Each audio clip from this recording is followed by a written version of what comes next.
Umay! Grabe ba kamalasan? Sayang lang yung mga diamonds na galing sa bayo ko ni hindi ko man lang nakuha si Parsa. Ano to? Kung sino-sino na lang mga nakuha ko ni hindi ko man lang nakuha si Parsa. Umay naman. Okay lang, sige, ayos lang yan. Tanggapin na lang natin ang katotohanan dahil nakuha ko na lang din naman yung collector ni Ling. Oras na para turuan kayo kung paano nga ba gumamit ng Aldous. Syempre, una muna sa lahat ay alamin kung ano nga ba siyang talaga. Si Aldous ay isang trabahador, sa katunayan marami siyang kontrata. Siya rin ay may kamay na hindi pantay tol. Yung kanan niya mas malaki, yan kasi puro kajak.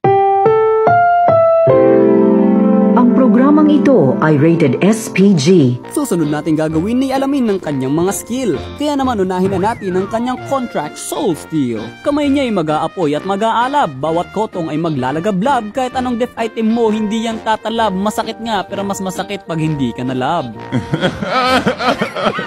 Bawat last hit ang damage ay tumataas. Patagal ng patagal siya'y mas lumalakas. Pag inabutan ka sa late game wala ka ng takas. Sure pa sa siguradong di ka naaabutan ng bukas. Para naman sa second skill ay ang Contract Explosion. Siya'y maglalagay ng shield para sa dagdag protection. Siya'y biglang kukunat, titigas ang balat. Ngunit pagkatapos ng 2 segundo papasabugin niya ang iyong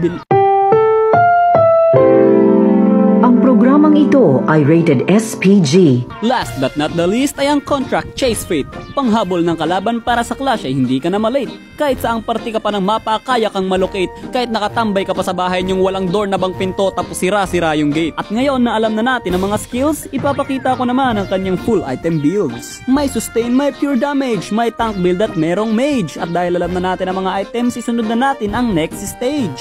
Ang unang first step, syempre mag-gigacut ka dito. Huwag mong papansinin kapag may kalaban na balak manggulo. Deadmahin mo lang ito tas mag-focus ka sa pag-i-stack mo. Ikaw kanina ka pa, napakakulit mo. Mag-German cut ka ulit sa dulo. Ba't ba ang daming magugulo dito? Stack ka lang ng stack hanggang sa ma-out of stock ng iyong mana. Dapat sa 4 to 5 minutes ay may 150 stacks ka na. Kaya nga meron tayong kasabihan na stacks first before anything else. At pag nagawa mo na ang lahat ng ito, makaka one hit ka na ng low health. Tapos yun na yung lahat. Wala ka nang dapat matutunan. Ang gagawin mo na lang, mamigay ka ng tigda 2 pisong gigakaltok sa kalaban. Kung meron ka mang dapat matutunan, syempre mag-recall na lang yan. At saka wag nyo rin palang kalimutan mag-Mia style. Ang Mia style ay ang tiktik na ginagamit ng mga Mia gods kung saan uubusin nito lahat ng farm kahit hindi naman siya core. At eto na ang gigakaltok. Bam! Naman Espiritu Santi. At ikaw, sige lumapit ka dito. Medyo makunat ka. May defense item ka kasi.